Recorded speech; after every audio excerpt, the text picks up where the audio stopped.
Hello friends, how are you. I hope आप सब अच्छे होंगे, खुश होंगे और हमेशा की तरह अपनी पढ़ाई आप पूरी मेहनत और डेडिकेशन के साथ कर रहे होंगे। I am very much sure. आज का डिस्कशन बहुत इंपॉर्टेंट होने वाला है। देखो, इलेक्ट्रिक फ्लक्स और गॉस थ्योरम से रिलेटेड मैक्सिमम डिस्कशन ऑलरेडी हम कर चुके हैं। जिन्होंने नहीं देखा है पिछले वीडियोस को जरूर देख लीजिएगा, क्योंकि आज के वीडियो में उनकी हेल्प आपको मिलने वाली है, क्योंकि मेन कंसेप्ट हमने ऑलरेडी डिस्कस कर लिए। आज मैं डिस्कस करने वाला हूं कि इलेक्ट्रिक फ्लक्स या गॉस थ्योरम से रिलेटेड या कोन एंगल से रिलेटेड कितने तरह के क्वेश्चंस आपसे पूछ सकते हैं। कोशिश करूंगा मैक्सिमम कवर करने की, ज़्यादा से ज़्यादा। हालांकि सारे न्यूमेरिकल्स तो नहीं कवर हो सकते, बट कोशिश करूंगा ज़्यादा से ज़्यादा कवर करने की, इसलिए वीडियो थोड़ा लंबा भी हो सकता है।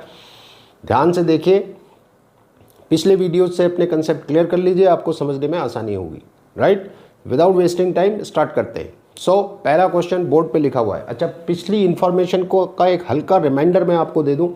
ये देखिए, इलेक्ट्रिक फ्लक्स का फॉर्मूला है phi equals to E cos theta. ये फॉर्मूला हम अप्लाई करते हैं तब जब इलेक्ट्रिक फ्लक्स हमें फाइंड करना होता है किसी ओपन सरफेस से, और जो इलेक्ट्रिक फील्ड है वो यूनिफॉर्म होना चाहिए। यूनिफॉर्म इलेक्ट्रिक फील्ड है और किसी ओपन सरफेस से फ्लक्स निकालना है, तो ये फॉर्मूला आपके पास है।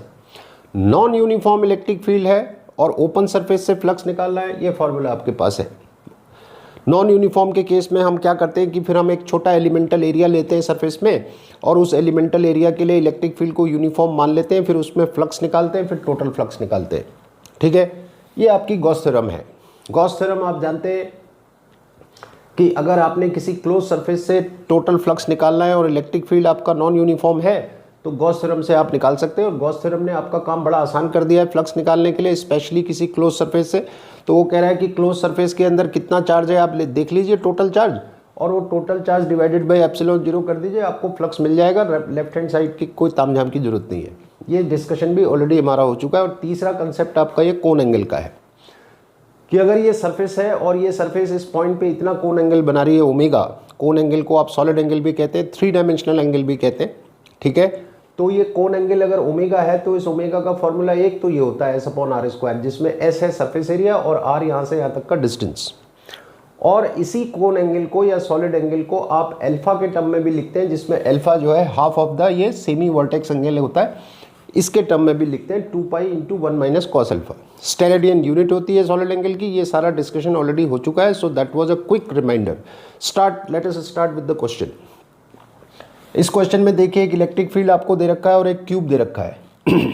पहले इलेक्ट्रिक फील्ड को डिस्कस कर लेते हैं कि ये कैसा इलेक्ट्रिक फील्ड है। इस इलेक्ट्रिक फील्ड में अगर आप देखें कि ये इलेक्ट्रिक फील्ड एक्स डायरेक्शन में भी है और वाई डायरेक्शन में भी है। एक्स डायरेक्शन वाला इलेक्ट्रिक फील्ड आपका यूनिफॉर्म है, यानी इसकी वैल्यू सेम है, कांस्टेंट है 4। लेकिन वाई डायरेक्शन वाला इलेक्ट्रिक फील्ड आपका यूनिफॉर्म नहीं है, इसकी डायरेक्शन जरूर फिक्स है, लेकिन वैल्यू इसकी इंक्रीज हो रही है। यानी आप वाई डायरेक्शन में आगे जाएंगे तो इलेक्ट्रिक फील्ड की वैल्यू इंक्रीज होती जाएगी, जबकि एक्स डायरेक्शन में इसकी वैल्यू 4 ही रहनी है। तो कह रहे हैं कि बताओ इस क्यूब ने कितना चार्ज एनक्लोज किया है। अब आप कह रहे होंगे सब यहाँ चार्ज तो कहीं दिख नहीं रहा है, चार्ज कहाँ से आ जाएगा। चार्ज ऐसे आ जाएगा, इसीलिए मैं कह रहा था पिछले वीडियो देखिए जो मैंने बताया है, कहीं भी अगर इलेक्ट्रिक फील्ड डिस्टेंस के साथ इंक्रीज हो रहा है तो आप समझ लीजिए कि उस डिस्टेंस के साथ चार्ज भी बढ़ता जा रहा है। बढ़ता जा रहा है मतलब चार्ज भी उस डिस्टेंस में अवेलेबल है। मैंने पहले भी एक एग्जांपल दिया था, रिपीट कर रहा हूँ उस एग्जांपल को, मे बी आपको समझने में हेल्प करेगा कि आपके घर के बाहर एक गली है लंबी सी, उस घर के बाहर आपके एक लैंप पोस्ट लगा है, उसमें एक लैंप ग्लो कर रहा है। तो उस लैंप से निकलने वाली लाइट जैसे जैसे आप गली में आगे बढ़ते जाएंगे कम होते जाएगी, अगर वो अकेला एक लैंप ग्लो कर रहा है। आई होप आप सिचुएशन समझ रहे हैं। आपके घर के बाहर एक लैंप पोस्ट है, उस लैंप पोस्ट में एक लैंप ग्लो कर रहा है, उस लैंप से लाइट निकल रही है। अब आप गली में आगे बढ़ते जाएंगे अपने घर से दूर, तो लाइट की इंटेंसिटी धीरे धीरे धीरे धीरे कम होती जाएगी। दूसरी सिचुएशन ये है कि उसी गली में बहुत सारे लैंप पोस्ट लगे हैं थोड़ा थोड़ा डिस्टेंस में, और हर लैंप पोस्ट पे एक लैंप ग्लो कर रहा है। अब अगर आप गली में आगे बढ़ते हैं तो लाइट की इंटेंसिटी जो है वो बढ़ती जाएगी। यहाँ पर आप देखिए कि इलेक्ट्रिक फील्ड वाई डायरेक्शन में इंक्रीज होता जा रहा है। तो वाई डायरेक्शन में इलेक्ट्रिक फील्ड इंक्रीज होता जा रहा है, तो इस वाई डायरेक्शन में चार्ज भी आता जा रहा होगा। अदरवाइज अगर चार्ज यहाँ पर है और आप आगे बढ़ेंगे तो इलेक्ट्रिक फील्ड की स्ट्रेंथ कम होगी, लेकिन चार्ज यहाँ भी है, यहाँ भी है, यहाँ भी है, यहाँ भी है, यहाँ भी है, यहाँ भी है, तो चार्ज के साथ साथ इलेक्ट्रिक फील्ड की स्ट्रेंथ भी बढ़ती जाएगी। तो क्योंकि इलेक्ट्रिक फील्ड वाई डायरेक्शन में इंक्रीज हो रहा है तो डेफिनेटली यहाँ चार्ज होगा। तो वो ये पूछ रहे हैं कि इस क्यूब ने कितना चार्ज इनक्लोज कर रखा है, आप ये बताइए। तो इसको हम कैसे करने वाले हैं आप देखो। तो हम यहाँ पे यूज़ कर पाएंगे ये वाला फॉर्मूला। अब आप कहेंगे सर अभी तो आप कह रहे थे यूनिफॉर्म इलेक्ट्रिक फील्ड के लिए है ये, तो ठीक है यूनिफॉर्म इलेक्ट्रिक फील्ड के लिए ये लगता है, लेकिन इस सिचुएशन में लग पाएगा। कैसे लग पाएगा आप देखो। पहले एक्स डायरेक्शन की बात करते हैं। तो एक्स डायरेक्शन का आपका इलेक्ट्रिक फील्ड जो कि इस डायरेक्शन में होगा, डेफिनेटली हमने ये वाला डायरेक्शन एक्स ले रखा है, तो ये इलेक्ट्रिक फील्ड ये वाले फेस और ये वाले फेस से पास होगा और किसी फेस से नहीं होगा, क्योंकि जब आप इलेक्ट्रिक फील्ड ये इलेक्ट्रिक फ्लक्स आप निकालते तो आपको थीटा की जरूरत पड़ती है। थीटा कौन सा एंगल होता है? Angle between electric field and area vector. इस क्यूब के पास 6 फेसेस हैं। इन 6 में से अगर ये वाले फेस का एरिया वेक्टर देखूं तो परपेंडिकुलर एंड आउटवर्ड इधर को आएगा, ठीक है। इस फेस का एरिया वेक्टर देखो परपेंडिकुलर एंड आउटवर्ड इधर को आएगा। इस फेस का एरिया वेक्टर परपेंडिकुलर आउटवर्ड इधर को आएगा। इस फेस का इधर को आएगा।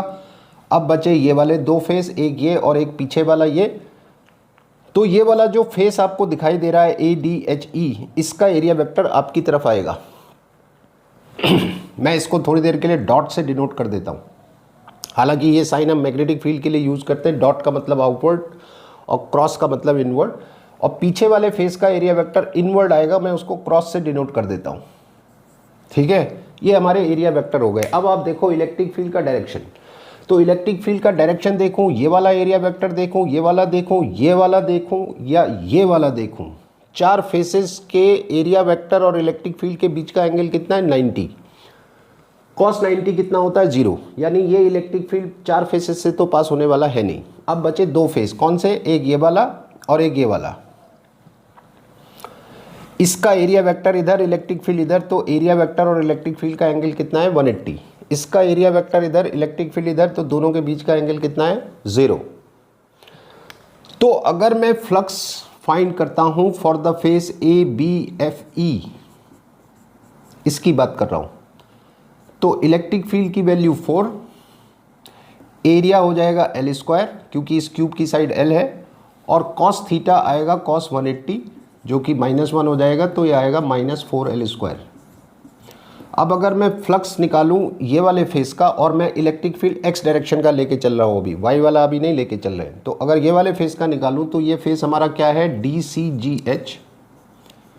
इस फेस के लिए भी इलेक्ट्रिक फील्ड 4 ही रहने वाला है क्योंकि ये कांस्टेंट है, तो इलेक्ट्रिक फील्ड फिर 4 आ जाएगा। इसका एरिया इस फेस का फिर L² आ जाएगा, और थीटा की वैल्यू आएगी 0, तो यह आएगा +4L²।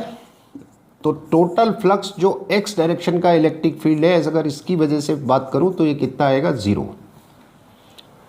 तो यानी ये इलेक्ट्रिक फील्ड फ्लक्स में कंट्रीब्यूट नहीं कर रहा है। अब आते हैं y वाले में। y डायरेक्शन का इलेक्ट्रिक फील्ड जो कि डेफिनेटली इस तरफ होगा, y डायरेक्शन का इलेक्ट्रिक फील्ड आपका, ये इलेक्ट्रिक फील्ड भी 2 ही फेसेस से पास होने वाला है इस बार, लेकिन वो 2 फेस ये होंगे, कौन से? ABCD और EFGH। 2 फेस हैं जिनसे ये फ्लक्स पास होगा। एक तो होगा ABCD और दूसरा होगा EFGH। ये 2 फेसेस से ये फ्लक्स पास होने वाला है, लेकिन ये इलेक्ट्रिक फील्ड है नॉन यूनिफॉर्म, इसकी वैल्यू भी y डायरेक्शन में चेंज हो रही है। EFGH फेस अगर आप देखो तो ये वाला फेस आपका ओरिजिन पे है लोकेटेड, यानी इस फेस के लिए y की वैल्यू कितनी है? 0। तो इस फेस के लिए अगर मैं इलेक्ट्रिक फील्ड की बात करूं और y को 0 कर दूं तो 3 × 2 6 आएगा। तो मैं फॉर्मूला लगाता हूं, इलेक्ट्रिक फील्ड की जगह आएगा 6, इस फेस का एरिया L², इलेक्ट्रिक फील्ड का डायरेक्शन आपका y डायरेक्शन में इधर है, जबकि इसका एरिया वेक्टर इधर है, तो इलेक्ट्रिक फील्ड और एरिया वेक्टर का एंगल कितना है? 180। तो यहाँ पर आएगा cos 180 degree, that will give you -6L²। अब आ जाते हैं फेस ABCD पे। ABCD फेस के लिए y की वैल्यू यहाँ से यहाँ तक हो जाएगी L, जो कि इस क्यूब की साइड है, तो यहाँ से यहाँ तक y की डायरेक्शन L। तो ये वाले फेस के लिए इलेक्ट्रिक फील्ड कितना आएगा? 3L² + 2, 3y की जगह L² + 2, ये इलेक्ट्रिक फील्ड हो गया। इस फेस का एरिया भी L² ही आएगा, और एरिया वेक्टर और इलेक्ट्रिक फील्ड का एंगल कितना है? 0, तो ये हो जाएगा cos 0। इसको आप सॉल्व करेंगे तो ये आएगा 3L की पावर 4 प्लस 6L², इतना आ रहा है। तो अगर total electric field Y direction के इलेक्ट्रिक फील्ड, ये तो था एक्स डायरेक्शन के इलेक्ट्रिक फील्ड का कंट्रीब्यूशन, वाई डायरेक्शन के इलेक्ट्रिक फील्ड का कंट्रीब्यूशन अगर मैं टोटल फ्लक्स निकालता हूँ तो टोटल फ्लक्स आपका आएगा दिस प्लस दिस। जब आप दोनों को ऐड करेंगे 6L² कैंसिल हो जाएगा, यहाँ पर आपके पास आएगा 3L/4। So on the whole पूरे क्यूब से जो टोटल फ्लक्स पास हो रहा है, now cube is a close surface, तो इस पूरे क्लोज सरफेस से जो टोटल फ्लक्स पास हो रहा है वो कितना हो रहा है 3L/4। अब आता है रोल गॉस थ्योरम का। गॉस थ्योरम कहती है कि अगर आपको टोटल फ्लक्स मालूम है तो आप charge enclose by the surface find कर सकते हैं, और अगर आपको टोटल चार्ज एनक्लोज मालूम है तो टोटल फ्लक्स भी फाइंड कर सकते हैं। तो इस केस में हमें टोटल फ्लक्स मालूम है, चार्ज बताना है। तो total flux passing through the cube कितना आ रहा है 3L/4, यानी ये लेफ्ट हैंड साइड मुझे मालूम है 3L/4, तो मैं लिखूंगा 3L/4 equal to charge enclosed divided by ε0। तो यहाँ से चार्ज एनक्लोज्ड आ जाएगा कितना 3L/4 ε0। Question number 1। अब ये इलेक्ट्रिक फील्ड आपको किसी भी तरह का दिया हो सकता है, वो आप देख लीजिएगा। मान लो आपको एक इलेक्ट्रिक फील्ड वो दे दें कि मान लीजिए ऐसा इलेक्ट्रिक फील्ड है कि 3I cap plus 4J cap. अब ये इलेक्ट्रिक फील्ड कैसा है, इस इलेक्ट्रिक फील्ड की वैल्यू एक्स डायरेक्शन में भी कांस्टेंट है और वाई डायरेक्शन में भी कांस्टेंट है। कांस्टेंट है, डायरेक्शन जरूर दो इन्वॉल्व है, लेकिन एक्स की डायरेक्शन में भी 3 है वैल्यू इसकी, और वाई में भी 4 कांस्टेंट है 4। तो इस इलेक्ट्रिक फील्ड का टोटल फ्लक्स आप क्यूब से निकालेंगे तो 0 ही आएगा। पहले वाले में देखिए एक्स डायरेक्शन का इलेक्ट्रिक फील्ड कांस्टेंट था 4, तो एक्स डायरेक्शन के इलेक्ट्रिक फील्ड का कंट्रीब्यूशन कितना आ रहा था 0। यहाँ पे दोनों कांस्टेंट हैं तो पूरे क्यूब का टोटल फ्लक्स निकालेंगे कितना आएगा 0। तो charge enclose by the cube कितना हो जाएगा 0। तो ये ध्यान रखिएगा। Move on to the next question. ये आपका नेक्स्ट क्वेश्चन है। इसमें आपको देखिए एक इलेक्ट्रिक फील्ड दे रखा है, तो इस इलेक्ट्रिक फील्ड का एक्सप्रेशन क्या दे रखा है AXI cap plus YJ cap divided by x² plus y²। X और वाई कोऑर्डिनेट्स में ये इलेक्ट्रिक फील्ड आपको दे रखा है। डेफिनेटली ये भी नॉन यूनिफॉर्म इलेक्ट्रिक फील्ड है, इसकी वैल्यू एक्स डायरेक्शन में भी इंक्रीज हो रही है और वाई डायरेक्शन में भी इंक्रीज हो रही है। एक्स और वाई दोनों डायरेक्शन में इसकी वैल्यू चेंज हो रही है, ठीक है। अब वो कह रहे हैं कि बताओ, अभी मैंने जैसे बताया कि एक्स और वाई में अगर वैल्यू इंक्रीज हो रही है तो डेफिनेटली इस स्पेस में चार्ज होगा। तो कह रहे हैं कि इस स्फीयर ने कितना चार्ज एनक्लोज कर रखा है, आप बताओ। तो सिंपल है, तो ये देखिए क्या करते हैं, एक पॉइंट ले लेते हैं यहाँ पे। मान लीजिए ये पॉइंट P है और इस पॉइंट के कोऑर्डिनेट जो है XYZ है। तो अगर इसके कोऑर्डिनेट XYZ है तो इसका पोजीशन वेक्टर क्या होगा। अगर मैं पोजीशन वेक्टर को R से डिनोट करूँ तो इसका पोजीशन वेक्टर R में लिख सकता हूँ XI cap plus YJ cap plus ZK cap. ये इसका पोजीशन वेक्टर हो जाएगा इस पॉइंट का। अब अगर यहाँ पर एक एलिमेंटल एरिया में ले लेता हूँ DS, ठीक है, तो इस एलिमेंटल एरिया का इलेक्ट्रिक फील्ड का जो एरिया वेक्टर होगा वो किधर आएगा, इधर। यानी इसका एरिया वेक्टर ds इधर आएगा और इस एरिया वेक्टर को मैं लिख सकता हूँ ds n cap, where n cap is the unit vector in this direction. इस डायरेक्शन का यूनिट वेक्टर है और ये इसका एरिया है ds, ठीक है। अब आपको ये यूनिट वेक्टर चाहिए, n कैप का डायरेक्शन चाहिए आपको। यूनिट वेक्टर आप जानते हैं डायरेक्शन बताने के काम आता है। इस यूनिट वेक्टर की डायरेक्शन में ऑलरेडी मेरे पास ये पोजीशन वेक्टर है r। पोजीशन वेक्टर r जो है वो इसी यूनिट वेक्टर की डायरेक्शन में है। तो अगर मैं इस r को इसी के मैग्नीट्यूड से डिवाइड कर दूं तो ये भी यूनिट वेक्टर हो जाएगा, और फिर ये यूनिट वेक्टर और ये यूनिट वेक्टर एक जैसे हो जाएंगे, सेम। तो अगर मैं इसको इसके मैग्नीट्यूड से डिवाइड कर दूं जो कि इतना होगा, कितना होगा XI cap plus YJ cap plus ZK cap divided by its magnitude जो कि होगा √x² plus y² plus z²। और √x² plus y² plus z² जो है वो इस स्फीयर का रेडियस भी है। यानी ये हो जाएगा XI cap plus YJ cap plus ZK cap divided by r, where r is the radius of the sphere. और ये यूनिट वेक्टर जैसे मैंने बताया, ये यूनिट वेक्टर और n cap unit vector same है, क्योंकि दोनों ही यूनिट वेक्टर है, दोनों का मैग्नीट्यूड 1 है और दोनों का डायरेक्शन भी सेम है। तो n कैप आ गया। अब तो काम आसान है, तो let us find the flux through this elemental area, तो उसको मैं डी फाई लिख लेता हूँ। तो डी फाई कितना होगा, electric field dot D S. अब जब आप डॉट प्रोडक्ट करेंगे तो इलेक्ट्रिक फील्ड ये है आपका a x I cap plus Y J cap divided by x square plus Y square, ठीक है। और डी एस कितना है, डी एस वेक्टर कितना है, इतना, जिसमें एन कैप की ये वैल्यू है। तो पहले यहाँ पे एन कैप लिख लेते हैं, dot N cap. N cap कितना है, X I cap plus Y J cap plus Z K cap divided by R, और ये आया डी एस। अब जब आप डॉट प्रोडक्ट करेंगे तो i dot i 1, x into x कितना आएगा, एक्स स्क्वायर, तो ये आएगा a into x square. J dot j कितना आएगा 1, y into y y square, ठीक है। बाकी सारे डॉट प्रोडक्ट जीरो हो जाएंगे। आप जानते हैं परपेंडिकुलर वेक्टर्स के डॉट प्रोडक्ट जीरो होते हैं। तो आई डॉट जे जीरो आ जाएगा, आई डॉट के जीरो हो जाएगा, जे डॉट आई जीरो हो जाएगा, जे डॉट के भी जीरो हो जाएगा। नीचे आएगा आपका X square plus Y square, ये बचा आर, सॉरी नीचे, और ये बचा D S. X square plus Y square से ही कैंसिल। तो आपका जो फ्लक्स आ रहा है एलिमेंटल एरिया से वो कितना आ रहा है, तो एलिमेंटल एरिया का फ्लक्स आपका आ रहा है A D S upon are.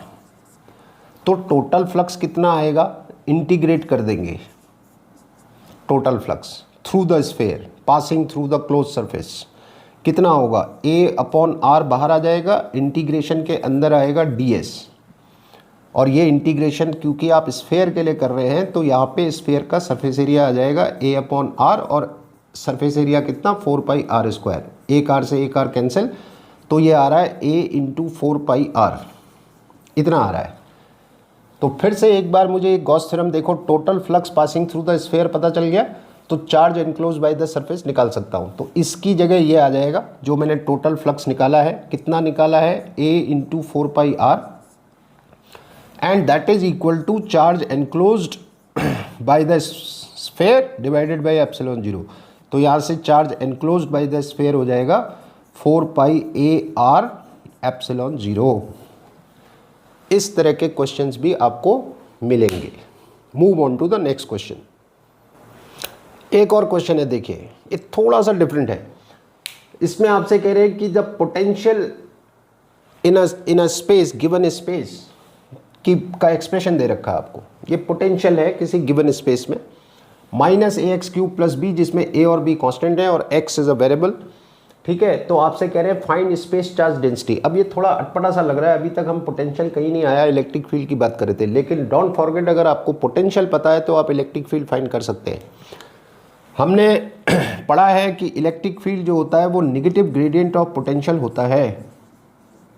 Negative gradient of potential is what you call electric field, ये आपने पढ़ा है। अब क्योंकि एक्स डायरेक्शन की बात हो रही है तो इलेक्ट्रिक फील्ड आपका एक्स डायरेक्शन में होगा डेफिनेटली, ठीक है। तो इसको मैं लिखूंगा minus d v by d x या del v by del x. Del use होता है पार्शियल डिफरेंशिएशन के लिए, तो हो सकता है ये पोटेंशियल जो है वाई डायरेक्शन में भी चेंज हो रहा होता, तो फिर डेल से कर लेते हैं। आप डी भी लिख सकते हैं, ऐसा कोई हार्ड एंड फास्ट नहीं है। तो अगर मैं इसे डिफरेंशिएट करूं तो कितना आएगा, एक माइनस यहाँ है, एक माइनस यहाँ है, माइनस माइनस प्लस हो गया, ए अपनी जगह आया, और एक्स क्यूब का डिफरेंशिएशन होगा 3x स्क्वायर और बी का डिफरेंशिएशन 0। तो ये आपका इलेक्ट्रिक फील्ड आ रहा है जो कि डेफिनेटली एक्स डायरेक्शन में है। कितना इलेक्ट्रिक फील्ड आ रहा है, 3ax स्क्वायर, और मैं देख रहा हूँ कि ये इलेक्ट्रिक फील्ड एक्स डायरेक्शन में इंक्रीज हो रहा है। फिर वही बात हो गई, इलेक्ट्रिक फील्ड अगर एक्स डायरेक्शन में इंक्रीज हो रहा है, मान लीजिए ये आपका कोऑर्डिनेट सिस्टम है, ये एक्स डायरेक्शन है, ये वाई डायरेक्शन है, एक्स डायरेक्शन में आपका इलेक्ट्रिक फील्ड है और ये इलेक्ट्रिक फील्ड इंक्रीज हो रहा है, तो डेफिनेटली यहाँ चार्ज होगा। तो आपसे कह रहे हैं स्पेस चार्ज डेंसिटी बताओ, यानी कि रो बताना है, charge per unit volume charge density. तो क्या करेंगे, एक सिलेंडर ले लेते हैं छोटा सा, कैलकुलेशन हमने आसान करनी है। इस सिलेंडर की लेंथ मान लो dx है और यहाँ से यहाँ तक का डिस्टेंस मान लो x है। ये डिस्टेंस x है और इसकी जो लेंथ है वो dx है, और इसका जो सरफेस एरिया है वो मान लीजिए s है, सरफेस एरिया s है मान लीजिए, या ds है। ठीक है, ये है मान लीजिए। अब आप देखो, फिर वही बात है, सबसे पहले क्या करेंगे, टोटल फ्लक्स निकालेंगे। अब इस सिलेंडर का टोटल फ्लक्स कैसे निकालेंगे, तो देखो ये जो इलेक्ट्रिक फील्ड है वो या तो इस फेस के थ्रू पास होगा या इस फेस के थ्रू पास होगा। यहां से एंटर करेगा, यहां से बाहर निकलेगा। अब इस फेस का एरिया वेक्टर इधर आएगा, ये इसका एरिया वेक्टर हो गया और इसका एरिया वेक्टर इधर आएगा। तो अगर मैं इसको फेस 1 मान लूं और इसको फेस 2 मान लूं, या मैं ये कहूं कि फ्लक्स एंटरिंग इन, जो अंदर जा रहा है, उसको कितना लिखूंगा, ये आपका इलेक्ट्रिक फील्ड का एक्सप्रेशन है। तो ये वाले फेस के लिए इलेक्ट्रिक फील्ड की वैल्यू क्या होगी, 3ax²। ये तो हो गई इलेक्ट्रिक फील्ड, क्योंकि यहां से यहां तक का डिस्टेंस x है, तो इस फेस के लिए इलेक्ट्रिक फील्ड की वैल्यू 3ax²। ठीक है, इसका एरिया कितना, ds, और इलेक्ट्रिक फील्ड और एरिया वेक्टर का एंगल कितना, 180। तो यहाँ आएगा cos 180 डिग्री, जो कि -1 हो जाएगा। तो ये हो जाएगा 3ax² ds और माइनस। अब ये वाले फेस की अगर बात करूं जहां से फ्लक्स बाहर निकल रहा है, इस फेस के लिए इलेक्ट्रिक फील्ड की वैल्यू इसी फॉर्मूले को अगर यूज़ करूं तो कितनी आएगी, 3ax + dx का होल स्क्वायर, क्योंकि यहाँ से यहाँ तक का डिस्टेंस हो जाएगा x + dx। तो x की जगह x + dx, बाकी इसका एरिया भी ds ही है, और एरिया वेक्टर और इलेक्ट्रिक फील्ड के बीच का एंगल कितना है, 0। तो ये हो जाएगा cos 0, ये आ रहा है। तो अगर मुझे टोटल फ्लक्स चाहिए, और डेफिनेटली ये फ्लक्स ज़्यादा है और ये फ्लक्स कम है, ये वाला ज़्यादा है वो कम है, प्लस माइनस मत देखिए, एक्सप्रेशन देखिए, x + dx का स्क्वायर है या x² है, बाकी सब एक जैसा है, तो ये ज़्यादा वो कम। तो टोटल फ्लक्स जो कि आउटगोइंग होगा, यानी आउटगोइंग फ्लक्स से मैं इनकमिंग फ्लक्स को माइनस कर दूं अगर, तो ये हो जाएगा 3a + 3a, और x + dx का जब होल स्क्वायर करेंगे तो क्या होगा, x² + dx² + 2x dx, ये होगा। ठीक है, माइनस कितना आया था, 3ax², तो ये हो गया 3ax², और ds तो दोनों में कॉमन है ही, इनफैक्ट 3a भी कॉमन था, हम कॉमन इसको भी, चलो इसको भी हम बाहर ही ले लेते हैं 3a को। तो यहाँ पर हमारे पास हो जाएगा 3a ds, और ये हो गया आपका x²। अब जब आप इसे सॉल्व करेंगे, x² से x² गया, dx² को इग्नोर कर देते हैं, मान लेते हैं दिस इज़ वेरी स्मॉल, तो इसको इग्नोर कर देते हैं। तो ये कितना आ गया टोटल फ्लक्स आपका, 3a, अब 3 × 2 6 हो जाएगा, तो 6 × a × x dx and ds, ये आया, ये आपका टोटल फ्लक्स आ रहा है, 3ax dx ds, ये टोटल फ्लक्स आ रहा है। अब आप देखो, आपको बतानी है चार्ज डेंसिटी। ठीक है, चार्ज डेंसिटी आपको बतानी है। अच्छा, ये क्या है, व्हाट इज दिस, ये इस सिलेंडर का वॉल्यूम है, cross sectional area into length, ये इसका वॉल्यूम है, ध्यान रखिएगा। ठीक है, ये सिलेंडर का वॉल्यूम आ रहा है, इसको ध्यान रखना। तो मैं इसको, चलो ऐसे ही रहने दो, आप ध्यान रखना कि ये वॉल्यूम है। अब मैं आ जाता हूं यहां, अब मुझे टोटल फ्लक्स मालूम है, कितना है total flux, 6ax into volume of the cylinder, ये जो सिलेंडर आपने लिया था उसका वॉल्यूम। अब charge enclosed by the cylinder कितना होगा, अगर मैं मान लूं कि चार्ज डेंसिटी रो है, मान लीजिए यहाँ पे चार्ज डेंसिटी रो है, अगर मैं एज्यूम कर लूं, तो इस सिलेंडर ने कितना चार्ज एज्यूम किया होगा, इसने एज्यूम किया होगा या इसने एनक्लोज किया होगा, सॉरी, कितना, ये है यूनिट वॉल्यूम का charge multiplied by the volume of this cylinder. तो ये हो जाएगा रो इंटू dx ds, इतना चार्ज इसने एनक्लोज किया होगा, डिवाइडेड बाई ε0। ये फिर से वॉल्यूम हो गया सिलेंडर का, तो वॉल्यूम से ये वॉल्यूम कैंसिल, तो यहाँ से रो कितना आ जाएगा आपका, 6 × ax ε0, ये आपका चार्ज डेंसिटी आ गई। एक और अच्छा क्वेश्चन है, ठीक है, आगे बढ़ते हैं। तो देखिए, एक वैरायटी क्वेश्चंस की ये भी है, यहाँ से शुरू करते हैं। एक क्यूब है जिसकी साइड ए है, इसके अंदर एक चार्ज रखा है क्यू। आपसे कह रहे हैं टोटल फ्लक्स बताओ, बहुत आसान है। गॉस थ्योरम मुझे मालूम है, क्लोज सरफेस के अंदर जो चार्ज है उसको एप्सिलॉन 0 से डिवाइड कर दीजिए तो टोटल फ्लक्स आ जाता है। तो टोटल फ्लक्स तो मेरा सीधा सीधा जो होगा क्यूब का वो आ जाएगा क्यू अपॉन एप्सिलॉन 0। इसके लिए नहीं बता रहा हूँ क्वेश्चन, ये तो आपको आता है, आसान है। कह रहे हैं इसके एक फेज से बताओ, मान लो ये वाले फेज से बताओ। अब यहाँ से ध्यान से सुनना, क्योंकि इस क्यूब के अंदर ये चार्ज बिल्कुल सेंटर पे रखा है, तो इसलिए इस क्यूब के जो 6 फेसेस हैं, 6 सारे फेसेस से एक जैसा फ्लक्स पास हो रहा होगा। इसलिए किसी भी एक फेस के लिए मैं आराम से फाइंड कर सकता हूं। तो एक फेस का फ्लक्स जो कि मुझसे पूछ रहे ए बी सी डी का फ्लक्स आप बताओ, या किसी भी और फेस का, तो वो इसका 1/6 हो जाएगा।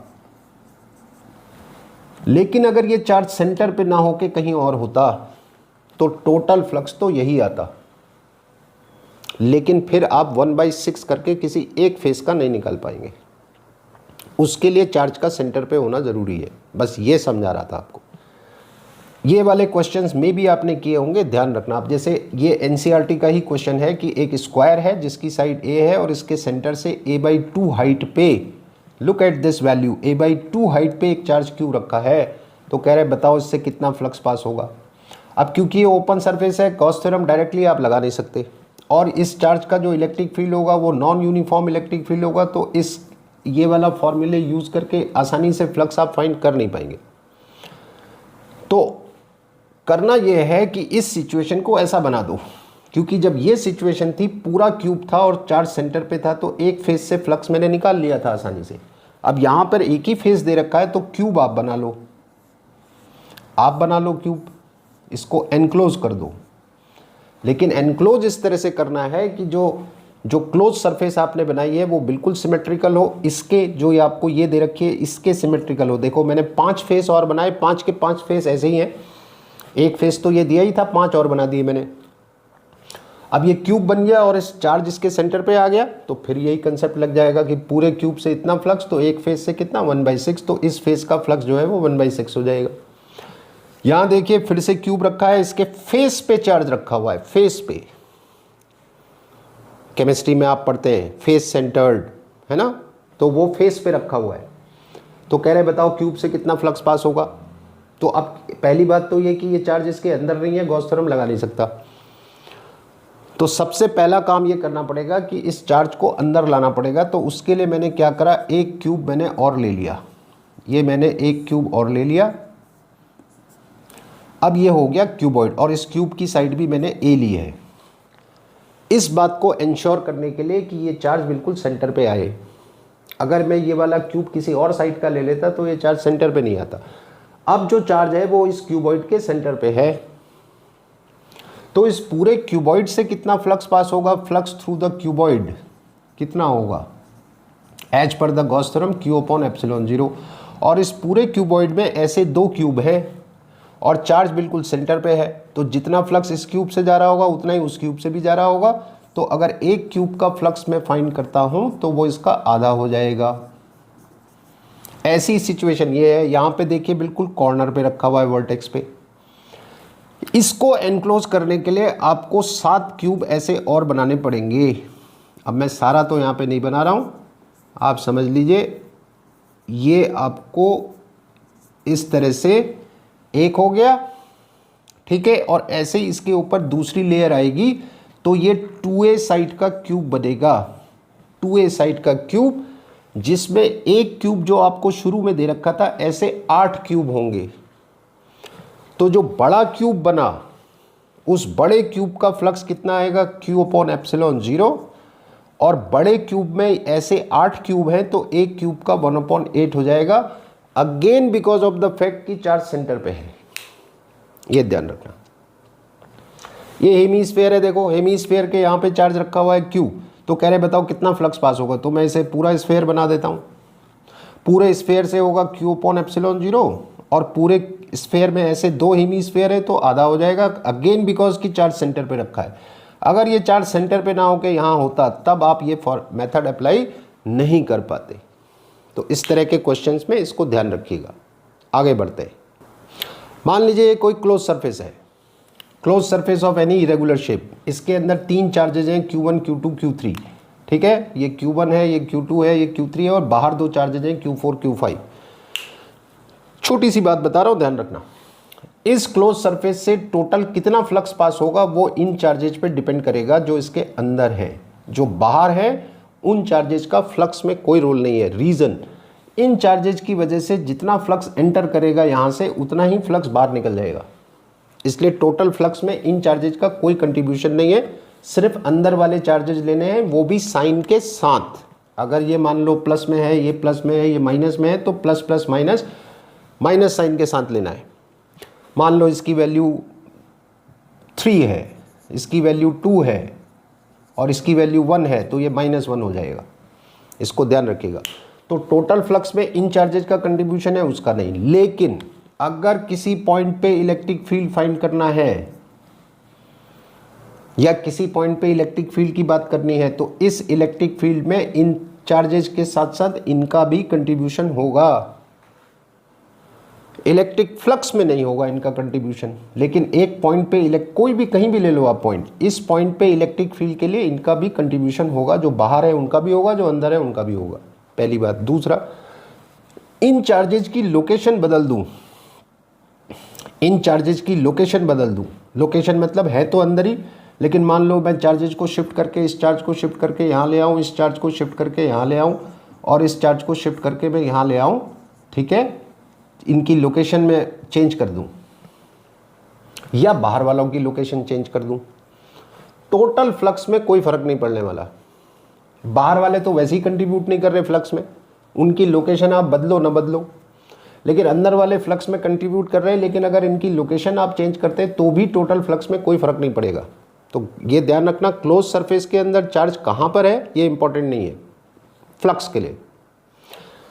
लेकिन अगर आप इनकी लोकेशन चेंज करते हैं, अंदर वालों की या बाहर वालों की, तो इलेक्ट्रिक फील्ड पे फर्क पड़ जाएगा। इस पॉइंट पे या किसी भी पॉइंट पे इलेक्ट्रिक फील्ड पे इफेक्ट पड़ेगा अगर इन चार्जेस की लोकेशन आप चेंज करते हैं। अंदर वालों की करते हैं तब भी, बाहर वालों की करते हैं तब भी, दोनों की करते हैं तब भी, फ्लक्स में कोई फर्क नहीं पड़ेगा। इस बात को ध्यान रखना। आगे बढ़ते हैं। एक और कैटेगरी है, देखिए इसमें आपको एक कोन दे रखा है, एक सिलेंडर दे रखा है, एक हेमीस्फीयर दे रखा है और एक यूनिफॉर्म इलेक्ट्रिक फील्ड है, यहाँ भी और यहाँ भी। आपसे कह रहे हैं बताओ इस कोन का जो लेटरल सरफेस एरिया है ये वाला, इससे कितना फ्लक्स पास हो रहा है, इस सिलेंडर के कर्व सरफेस से कितना पास हो रहा है, ऐसे इस हेमीस्फीयर से कितना फ्लक्स पास हो रहा है, ठीक है। टोटल फ्लक्स की अगर बात करूं, यूनिफॉर्म इलेक्ट्रिक फील्ड है और क्लोज्ड सरफेस है, क्लोज्ड सरफेस, ये पूरी क्लोज सरफेस में ये भी आएगा और ये भी आएगा। तो क्लोज सरफेस से यूनिफॉर्म इलेक्ट्रिक फील्ड की बात करूं तो टोटल फ्लक्स कितना आएगा, 0, क्योंकि जितना फ्लक्स एंटर करेगा उतना बाहर निकल जाएगा, तो टोटल फ्लक्स 0। अब वो कह रहे हैं यहाँ से बताओ, यहाँ भी कर्व में बताओ, वहाँ भी हेमीस्फीयर में जो कर्व सरफेस ये है इसमें बताओ कितना फ्लक्स पास होगा। तो कितना फ्लक्स पास होगा, तो आप देखो इस सरफेस में, यहाँ से शुरू करता हूँ, यही कंसेप्ट हर जगह अप्लाई हो जाएगा। अगर मैं इस सरफेस का एक छोटा सा एरिया पार्ट लेता हूँ तो इसका एक कंपोनेंट इधर आएगा और एक कंपोनेंट इधर आएगा। मान लो ये ds है तो इसका एक कंपोनेंट ds1 और एक कंपोनेंट ds2। अब ये जो ds1 कंपोनेंट है इसका एरिया वेक्टर आप देखेंगे तो इधर को आएगा और इसका एरिया वेक्टर इधर को आएगा। तो एरिया वेक्टर और इलेक्ट्रिक फील्ड आप देखें तो इस एरिया से फ्लक्स पास होने वाला नहीं है, लेकिन इस एरिया से फ्लक्स पास होगा। ऐसे ही अगर मैं यहाँ पर एक छोटा सा ले लूँ तो इसके भी 2 पार्ट, एक पार्ट इधर और एक पार्ट इधर, तो इसके थ्रू फ्लक्स पास होगा, इसके थ्रू नहीं होगा, ठीक है। और इन सबको अगर मैं ऐड करूँ तो इसका क्रॉस सेक्शनल एरिया आएगा। इस कोन को बीच में से काट दूँ तो इसका जो क्रॉस सेक्शनल एरिया आएगा उस क्रॉस सेक्शनल एरिया से फ्लक्स पास होगा और वो क्रॉस सेक्शनल एरिया एक ट्राइंगल बनेगा। ऐसा ये एक ट्राइंगल बनेगा जिस ट्राइंगल का बेस होगा 2r, क्योंकि देखो ये जो नीचे बेस है ये सर्कल है तो सर्कल का रेडियस r इधर और r इधर, तो टोटल बेस कितना बनेगा 2r और हाइट कितनी होगी h। तो जो फ्लक्स पास होगा phi equals to e a cos theta open surface uniform electric field. तो यूनिफॉर्म इलेक्ट्रिक फील्ड आपका है e, area of this cross section क्या होगा, ट्राइंगल का एरिया क्या होता है, half of base into height, और थीटा की जगह आएगा 0, कॉस 0 1, 2 से 2 कैंसिल, कितना इलेक्ट्रिक फील्ड पास होगा, E into R into H. यहाँ आ जाओ, यहाँ भी वही है, इस सिलेंडर को बीच से काट दूं, ठीक है, तो ये एक रेक्टेंगुलर क्रॉस सेक्शनल एरिया आएगा, ये रेक्टेंगुलर क्रॉस सेक्शनल एरिया जिसकी हाइट क्या होगी, जो सिलेंडर की हाइट है, और जिसका बेस क्या होगा 2r। फिर से अगर ये यहाँ पे सेंटर है तो यहाँ से यहाँ तक r और यहाँ से यहाँ तक r 2r, तो इसका एरिया क्या होगा, तो फिर से अगर फ्लक्स निकालूंगा तो इलेक्ट्रिक फील्ड E और इसका एरिया होगा 2r इंटू एच और cos 0 1, ये फ्लक्स आएगा। यहाँ देख लीजिए बीच से काट दूं, क्रॉस सेक्शन ये बनेगा जो कि एक सेमी सर्कल होगा, सेमी सर्कुलर एरिया जिसका रेडियस r है। तो फ्लक्स कितना पास होगा, इलेक्ट्रिक फील्ड E और इस सेमी सर्कल का area pi r square by 2, पूरे सर्कल का पाई r स्क्वायर होता है, सेमी सर्कल का आधा हो जाएगा और cos 0 1, इतना फ्लक्स पास होगा। और टोटल फ्लक्स निकालूंगा क्लोज सरफेस से यूनिफॉर्म इलेक्ट्रिक फील्ड के केस में तो 0 ही आएगा, नॉन यूनिफॉर्म में नहीं आएगा। यूनिफॉर्म इलेक्ट्रिक फील्ड अगर है तो 0 ही आएगा, ये ध्यान रखें। आगे बढ़ते हैं, एक क्वेश्चन ये है, देखिए थोड़ा अलग सा है। देखिए इसमें एक स्फेयर है, ये स्फेयर का सेंटर है, ये एक रिंग है, ये इसका सेंटर है, और आप देख पा रहे होंगे कि स्फेयर का सेंटर रिंग में आ रहा है और रिंग का सेंटर स्फेयर की सरफेस पे आ रहा है। और ये जो रिंग है ये यूनिफॉर्मली चार्ज्ड है, और रिंग का मतलब लीनियर चार्ज डिस्ट्रीब्यूशन, तो लीनियर चार्ज डिस्ट्रीब्यूशन का मतलब distribution of charge along a line, ठीक है। तो ये लीनियर चार्ज डिस्ट्रीब्यूशन है, इसकी चार्ज डेंसिटी लेमडा आपको दे रखी है, और दोनों का जो रेडियस है वो r है, स्फेयर का रेडियस भी r है और रिंग का रेडियस भी r है, ठीक है। तो आपसे कह रहे बताओ इस स्फेयर से कितना फ्लक्स पास हो रहा है। तो क्योंकि क्लोज सरफेस का फ्लक्स निकालना है तो गॉस थ्योरम लगाऊंगा, तो उसके लिए देखना पड़ेगा कि इस क्लोज सरफेस में कितना चार्ज है, और रिंग के पास चार्ज है तो देखना पड़ेगा रिंग का कितना लेंथ इस स्फेयर के अंदर है, यानी ये वाले पार्ट की लेंथ क्या है। तो ये ज्योमेट्री है सीधा, देखो यहाँ से यहाँ तक रेडियस, अच्छा दोनों के रेडियस बराबर है, ध्यान रखना। तो ये रिंग का रेडियस r, स्फेयर के सेंटर से यहाँ तक ये स्फेयर का रेडियस ये भी r, फिर स्फेयर के सेंटर से यहाँ तक ये फिर स्फेयर का रेडियस r, रिंग के सेंटर से यहाँ तक ये रिंग का रेडियस ये भी r। एक इक्विलेटरल ट्राइंगल ये और दूसरा इक्विलेटरल ट्राइंगल ये, ठीक है, यानी इक्विलेटरल ट्राइंगल है तो ये एंगल कितना 60 और ये वाला भी कितना 60, यानी टोटल एंगल कितना 120। अब अगर ये जो आर्क है, ये आर्क इस सेंटर पे टोटल 120 डिग्री का एंगल बना रहा है, ये जो आर्क है, ठीक है, ये वाला आर्क जो है ये रिंग के सेंटर पे कितना एंगल बना रहा है 120, पूरा रिंग कितना बना रही होगी 360, तो 360 का 1/3 हो गया ये, यानी रिंग का 1/3 पार्ट स्फेयर के अंदर है, 1/3 पार्ट। तो सबसे पहले हम बात करते हैं कि total charge on the ring, total charge ring के अंदर कितना है। तो रिंग की यूनिट लेंथ में इतना चार्ज है जिसको आप चार्ज डेंसिटी कहते हैं, linear charge density, charge per unit length. तो इस रिंग की यूनिट लेंथ में इतना चार्ज है लेमडा, तो इसकी पूरी लेंथ यानी सरकमफरेंस, रिंग की लेंथ मतलब सरकमफरेंस, तो सरकमफरेंस पे कितना होगा लेमडा इंटू 2πr, ठीक है। लेकिन इस रिंग का क्योंकि 1/3 पार्ट स्फेयर के अंदर है तो total charge inside the sphere कितना होगा।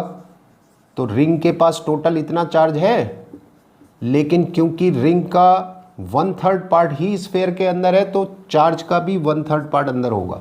अब मुझे मालूम है कि इस स्फेयर के अंदर इतना चार्ज है, तो गॉस थ्योरम के हिसाब से यहाँ से कितना फ्लक्स पास हो रहा होगा, तो Q/ε0। तो total flux passing through the sphere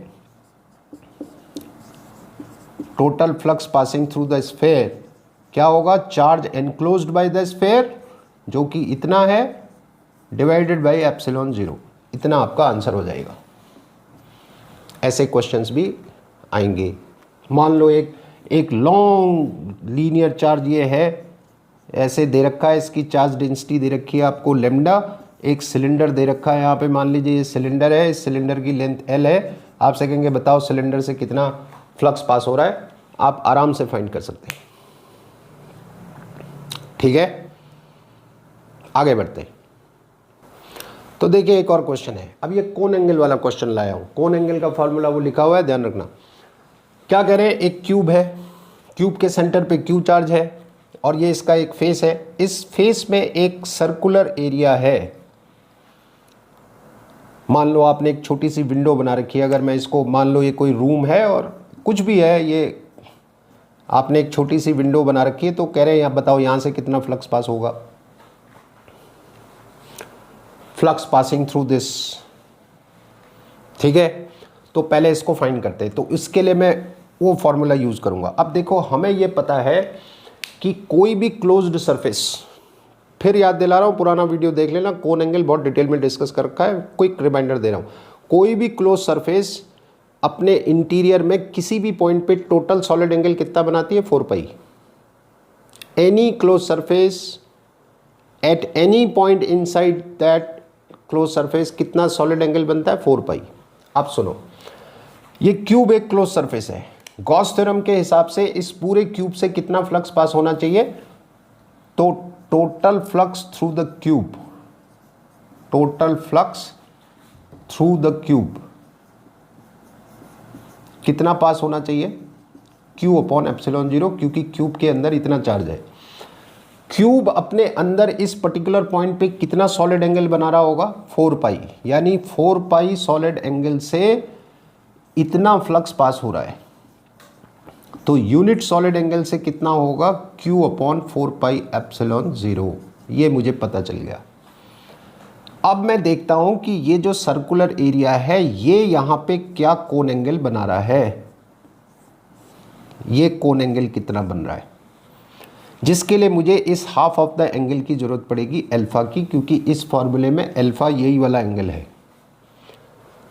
तो अगर मैं अलग से देखूं यहाँ पे, तो ये आपका सर्कुलर है, ये डिस्टेंस क्यूब में इसका आधा हो जाएगा, क्योंकि ये सेंटर है और इसकी साइड ए है, तो ये हाफ ऑफ ए बाई 2 हो जाए, मतलब हाफ ऑफ ए हो जाएगा।